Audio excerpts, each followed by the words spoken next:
Welcome to Contractor Cuts, where we cover the good, the bad, and the ugly of growing a successful contracting company. Welcome back to Contractor Cuts. My name is Clark Turner. I'm Jared Flo. Thank you guys for joining us again.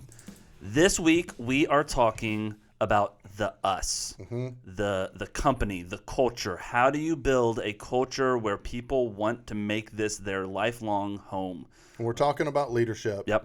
How do we lead us? Yes. Yeah. So Jared, what does that mean? Overall picture, what is the goal with building culture and what does that look like? So kind of the standard statement is a unified group of people moving together with a singular focus, right? Okay. Yeah. It's the standard, right? Yeah. Any leadership podcast, when they're talking about leading a team of people, that's their thing, Yeah. right? A team of people that is going a singular direction together, Yeah. Great. That sounds fantastic and pie in the sky. How in the world do we actually do that? What does that mean, especially in the contracting world? Yeah. As a contractor, that this industry is incredibly complicated, difficult. Money is hard to come by. Clients are beating you up all day. Yeah. I'm going to lead a team. I don't care. I'm just trying to make money. Yeah, and right? I've got 2 employees. There's not a team here. It's just a couple of us. I don't need to worry about that, right? That's right. That's kind of I don't have 100 people underneath me that I'm leading this big, giant organization in a direction. That's right. But you have to start caring. When you hire your first employee, there is a relationship between you and them, but then there is a culture that you're building outside of that. Yeah, well, and I think a goal that everybody would agree on that leading us is achieving is creating long life relationships with your employees. Yep. Where I don't have incredible turnover. I don't have incredible turnover of crews. This is the thing that actually helps with that turnover of employees, turnover of crews. Yep. It's going to help with that stuff. It's building something to where your employees see themselves here long term because this is their family. This is where I belong. This is what I want to do with my life. I'm going to the next 10 years of my life where I can be building a career. I'm going to spend it here with this company because this is the place I want to be. Yeah. And how do we build that? So let's dive into building that and creating that as a company. Yeah. So what are the first most important things you have to even build a culture? Yeah. So starting there, we did these podcasts in an order on purpose, right? Mm-hmm. So the first podcast in the leadership is me. How do I build me? How do I change me? How do I look at being the best leader I can be? Because that's where you have to start. If you are not self-reflective, if you cannot take criticism, if you cannot let others have the spotlight, if you cannot do the basics in leadership, nothing else is going to work. Well, if else. my expectation of my team is to grow and develop and produce, Yeah. but I'm not doing that, right? Correct. If I'm not willing to be self-reflective and go, here are my strengths, here are my weaknesses, and I'm going to grow in my weaknesses and be better. Yep. If I'm not willing to do that, it's not going to happen with my team either. Correct. So that's the baseline of the pyramid. You got to start with that, and once you have yourself learning, studying, reading every book there is on leadership, understanding what I need to do to be a better me. Next, we moved on to the second podcast, which is them, right? How do I lead an individual? How do I hire the right individual? How do I build into that individual and give them a place where they want to work? Because individually, I want this to be good. I want you to love being here. I want you to love your job as much as you can. It's still work, right? But I want you to say, this is my home. This is my home. And one of the things that was said on that one is that as a leader of them, you have to have a pulse of your people. You have to understand who they are, what they're going through, what their strengths are, what their weaknesses are for each individual person. You've got to know that to be able to lead them, but also it creates a feeling of value to them because you're not just bottom line profit focused. You actually know and understand and are motivated for the best for your employees. And I think the summary for me on that podcast is there is on the spectrum of relationships, there is a friendship, there is on this side no relationship, and in the middle is the leadership relationship, because it's like I'm a dad with my kids. I'm a parent, or I'm a leader here to where it's like, okay, it's a one-way street It's not a friendship. It's not a two-way street. We're not both trying to carry each other's burdens here like a friendship where I lean on you sometimes, you lean on me sometimes. We build each other up as friends. As a leader to employees, it is a one-way street, and you got to be okay with that. It is you bring your burdens to me. I help you deal with them. I need my employees to come to me and say, dude, I'm really struggling to put money on the table. Like, I don't know how I'm going to buy my next meal, pay my next mortgage. I need them to say that to me, and I can handle that. I do not need to say to them, I don't know how I'm going to cover payroll. Yeah. I can't. That doesn't help. Yeah. They can't help that. All you're doing is creating instability for them here. And that's not their job to deal with. Right. Their job is to do whatever you've hired them to do. Yeah. And unless they are your accountant, they are not. That is nothing for a burden for them to carry. They've got so much stuff that they're already carrying. Well, so, and as a leader, you can feel isolated and on an island dealing with that stuff on your own. Yep. And it's when you've got one or two guys, you've got your main guy that started with you and whatever, it's easier and feels comfortable to just divulge the stuff and talk about, because it's he was here, we're and friends. he knows we're friends and whatever. You got to know that is a diminishing of culture. That is, it's gonna find yourself some other people. Find yourself some friends, some other businessmen, your wife, whatever. And we've got that in our management team, right? Yes. Like once you get a team of people that are leading together that's on the management team, I divulge a lot more of my worries or insecurities or needs with you than I would with a project manager, right? And because part of your job on the leadership team is we're keeping each other accountable in what we're doing and how we're doing it. So that was last week's or the last podcast which apparently we can talk about a long time because we they've all been a little long. Yeah. This one hopefully won't be. The me first, I got to get me right. Then I've got to be able to have a one-on-one relationship that I'm leading this person. And if I'm doing both of those really well, then the third and final level of the pyramid is built, which is a culture of people that I'm leading together. That is the us that we talk about. So it's me, them, and then us. And in that place, once you have the me and the them, and there's people see that and understand that, and they see that as the leader, I'm working on myself and I care for them and I want what's best for them. And they see that's a part of the culture of this company. I think the number one most valuable next step is direction. Focus. Where the North Star, like we've said, we had a whole podcast about the idea of North Star of where are we going long term. And where do people see themselves along that journey, which helps with, all by itself, helps with the buy-in to help your employees and people and labor force see, oh, dude, I want to be in on this. Like I'm long-term. I will invest my life and my family's life in the longevity of this company. Well, and the step up from the last podcast is, individually one-on-one, I need to say, Jared, this is where we're going. This is how I see you fit. This is where I want you to be on this journey with us. That's the one-on-one. As a big full cultural view of it, it's Jared can see this guy is doing this and this guy's doing this, and I always like metaphors like a baseball team. Jared, me and you one-on-one, you are going to be my shortstop. I need you to do this. I need you to do this. I don't need you to do this. All I need you to do is X, Y, and Z. Right.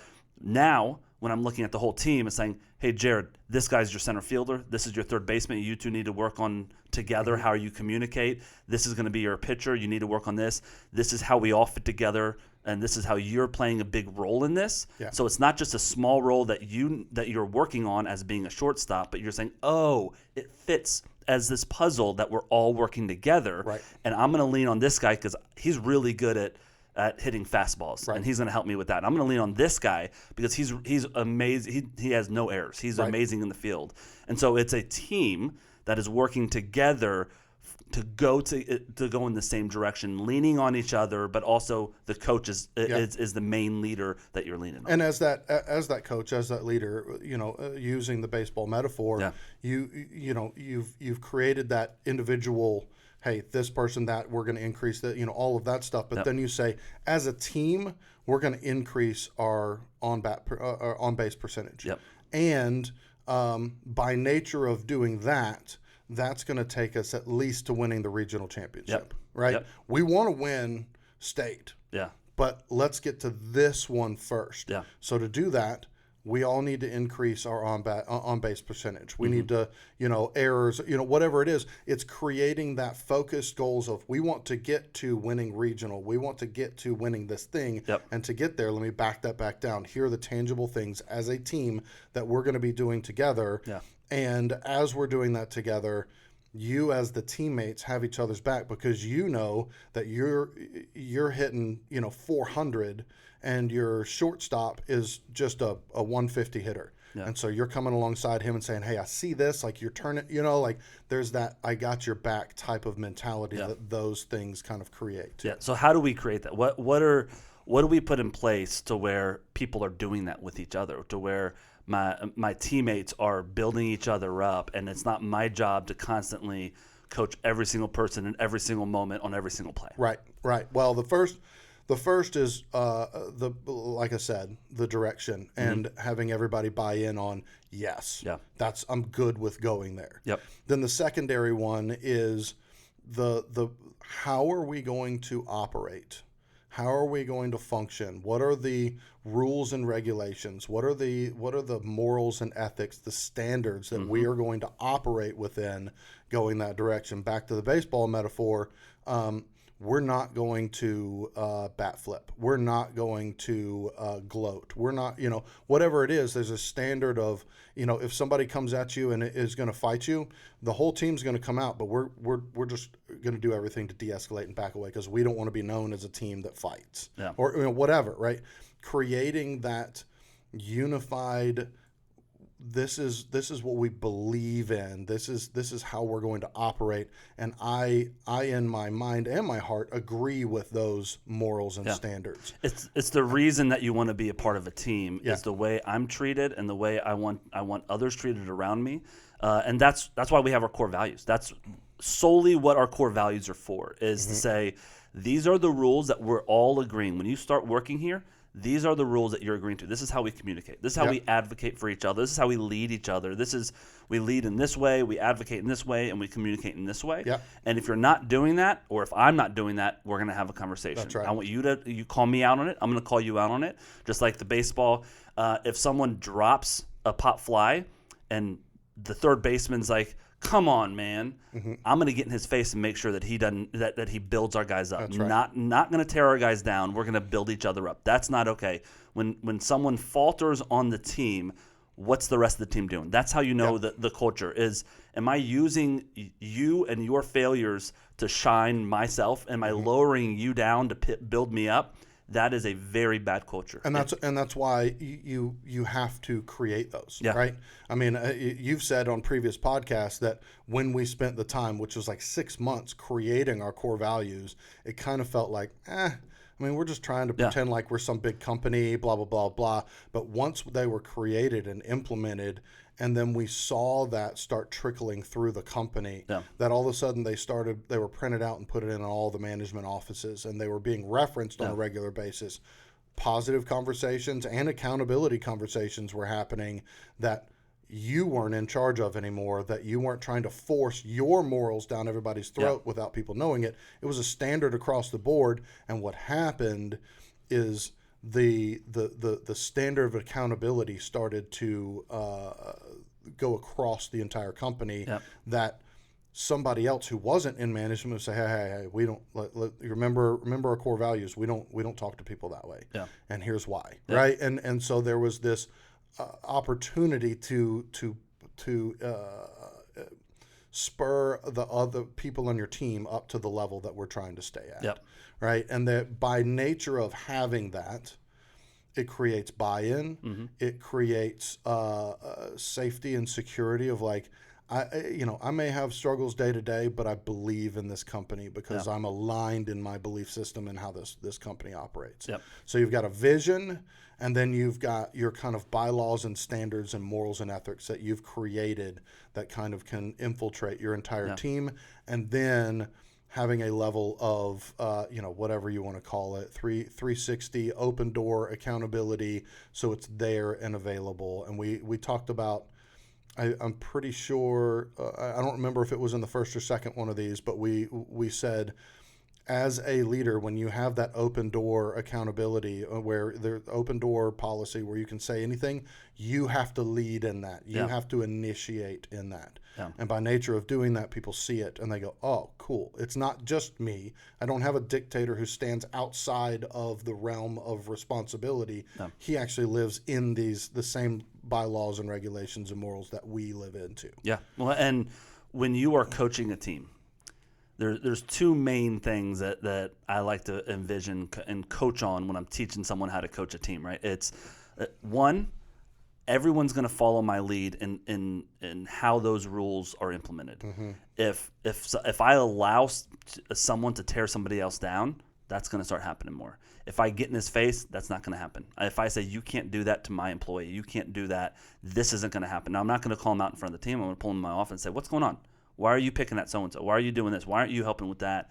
What's happening in your world that's making that happen? I'm going to talk about it from your perspective, not from what you're doing to me. Right. Hey, man, I'm trying to lead this team, and you're doing it. It's not about me. It's about that individual.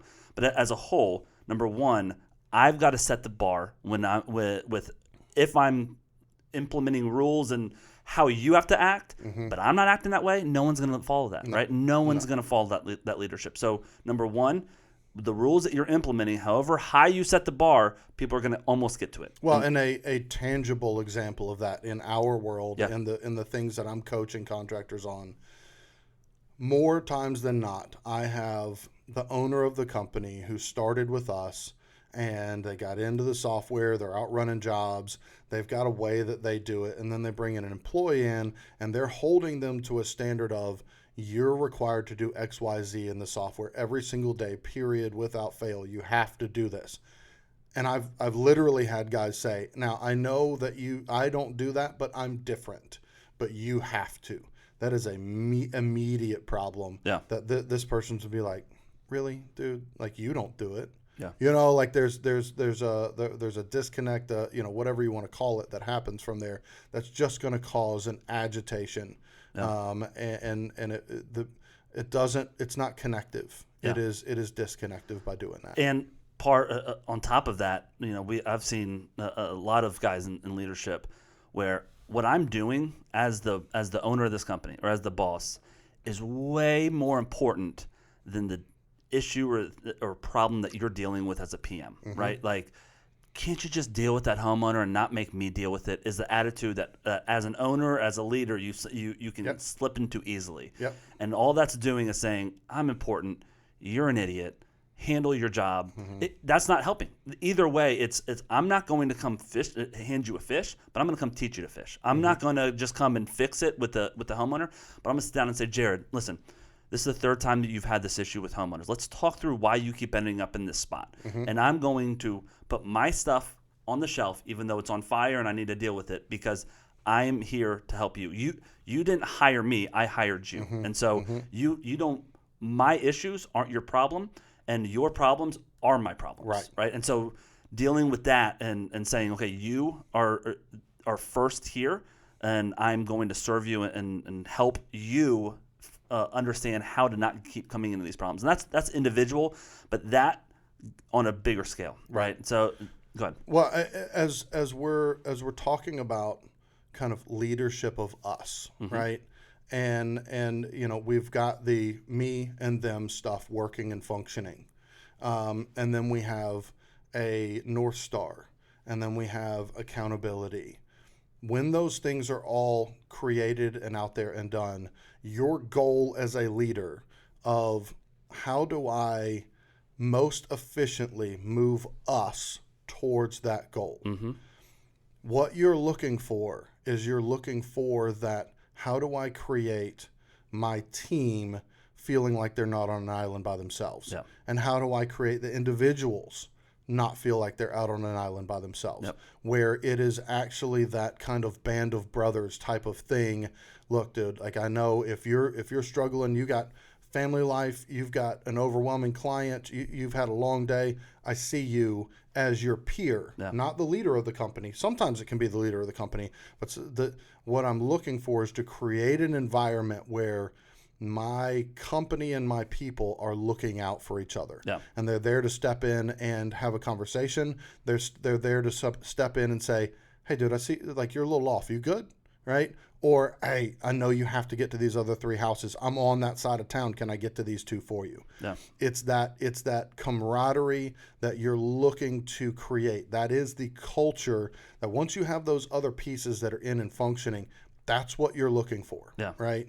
And that's the culture piece of it. Yeah. And I think the opportunities in that space, especially in our industry, this industry burns people out left and right. Yeah. Right. It is, you're taking it from the client. You're taking it from the subs. You can't get materials. It's constantly frustrating, and you're working diligently in the software to try and set up your dominoes. You're doing all the things right, and you're still getting banged on every day. And it can feel like, I know where we're going, Yeah. but I don't know if I got 10 years of this. Right. I've got this. I am beat up. And so making space within your company to step away and just do something together, where it does a couple of different things. One, you mentioned there is a leadership and employee relationship where it's one way, which sometimes can create this disconnect. The longer it sits in that place, it can create a disconnect where the employee's like, yeah, he just sits up there and uses me to make money. I'm just some kind of like tool. a wall between you. That's right. And you lose the connection of being a person and just the boss, the management, the office, and the boots on the ground. Right? There's that mentality that in this industry I've heard over and over and over for years. Well, that's the computer people. They don't know the boots on the ground, right? And there's that disconnect, which is going to cause a slowing of the unified moving in a direction, right? So taking an opportunity, it doesn't have to be done every single day, every single week, every month, right? But occasionally doing something as a team that the leaders attend as well. Yeah. That you get to sit down, rub shoulders, have some food. Bring some spouses and kids if you can. That's right. Yeah. That's right. It just, by nature of doing that, I've seen at our Christmas parties, you get to sit down for a 30-minute conversation that is not about PAL grades. It's not about software. It's not about client issues. It's about what's going on in a guy's life that you haven't had the opportunity to talk to him about just because of nature of business and doing what it. Yeah. But that thing is invaluable to the culture and the, you know what? I forgot why I love being at this company, but I love this company. Yeah. I love the morals and values. That guy, I do feel cared for, and it reinvigorates your people from that just grind. Yeah. And that's just incredibly important in creating the culture of your company and allowing your company to be a place that people want to be at and want to invest their life and their family's life long term.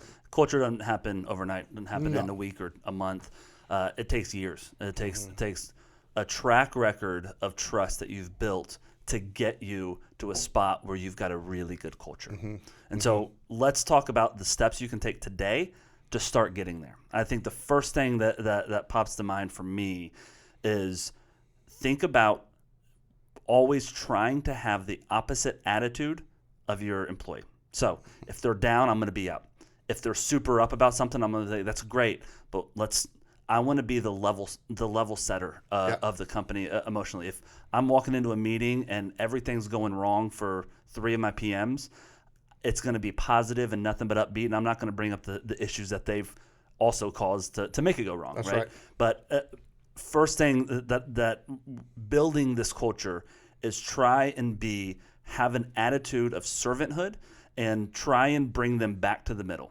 You don't want to bring people down when they're up, but I mean, you look at it in college football coaching, right? Kirby Smart, when the team is almost about to lose, it's like, we're good. We had some issues, we had this and this, but we're good. And when we're winning and doing something good, we can get better. Yep. We can get better. We can do this. Yeah, that was good, but these 3 things were bad, and this needs to happen, right? And so having the attitude of we're going to keep pushing forward, but sometimes when guys fall down, I'm going to stop right here and I'm going to pick them up. Yeah, that's number one. Checking with your attitude, understanding what my role is today with this person and that person and everybody together. That's right. in the team. I think another one for me that's just a tangible step. It's very easy in this industry to be like, yeah, I've got a direction. We're just going to try and finish as many jobs and make as much money as possible. Yep. Spell it out more than that. Yeah. Do you have a North Star? Yeah. That, look 3 years out. Where do you want to be? Yeah. Right? Then back that up to a year and spell that out to your people clearly of here's where we're going. Mm-hmm. And I want all of us to achieve that. And if by a year from now we get to this space, we are killing it. We're doing a great job, right? That having that clear North Star and vision, if you haven't determined that and communicated that well, you need to do that. Yeah. Lastly, I'd probably say one thing that you can do today is on your team, anybody that's working for you, you are in charge of their well-being in terms of if you have 2 employees and one does something that can hurt the other, verbally stealing a crew, taking a client, just disrespectful, looking down on them, whatever, yeah. Making myself look bad. If any of that's happening, you are the only one there that can stop that. And a lot of times guys are like, yeah, those guys can work it out. No.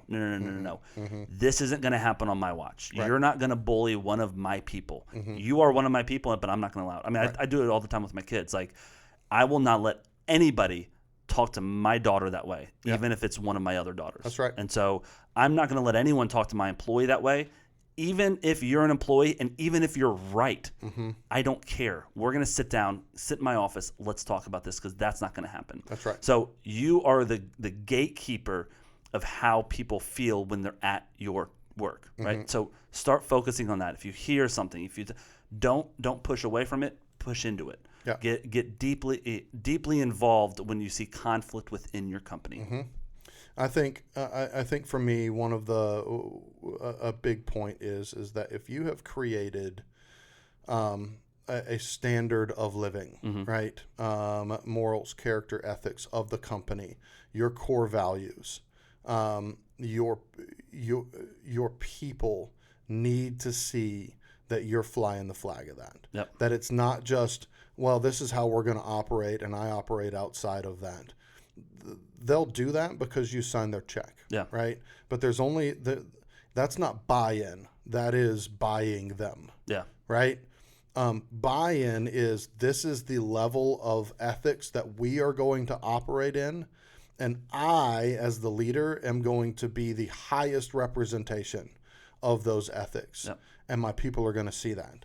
Whether that is I am, the first one in and the last one out, I work harder than everybody else, or when it comes to a client, they see me pause, go to somebody else, de-escalate, and then come back so that I can have a calm conversation with a client when it gets escalated. Whatever it is, right? But you have to be the trendsetter when it comes to that. If you are not accountable to the things you're holding your other people accountable to, all you're doing is buying people to do what you want. Yeah. Right? And that is not leadership. That's right. That's right. Last thing I'll end on, if you want to do something today to start building that culture, we're a few months out from Christmas. Get that Christmas party planned. I don't care if they're coming over to your house for a barbecue in your backyard. I don't care if you're spending a ton of money going to a nice restaurant with everybody. I don't care if you're renting a place out. Do it on whatever budget you want. Spend time with your employees and their families and get on their calendar today. So come Christmas time, you can have that time with them. Yeah. Well, and something like let's say you are on a tight budget and you don't have a ton of money. Go to your local rec center, rent a pavilion, find the guy in your company that likes to barbecue and be like, hey, I'm going to buy a bunch of chicken. Will you be the dude that cooks it? Right. And let them and then the other person hey, I need some help with decorations. I know you're good. Whatever. Allow them to not only participate in it, but allow them to be hey, I provided this, I did that. And that is, again, you're taking the time away, you're giving them a Christmas party, but you're also allowing them the opportunity to be recognized by the other people, which is joining into being a team. Cool. So, thank you guys so much for listening, and we'll see you guys next podcast. See you then. Bye.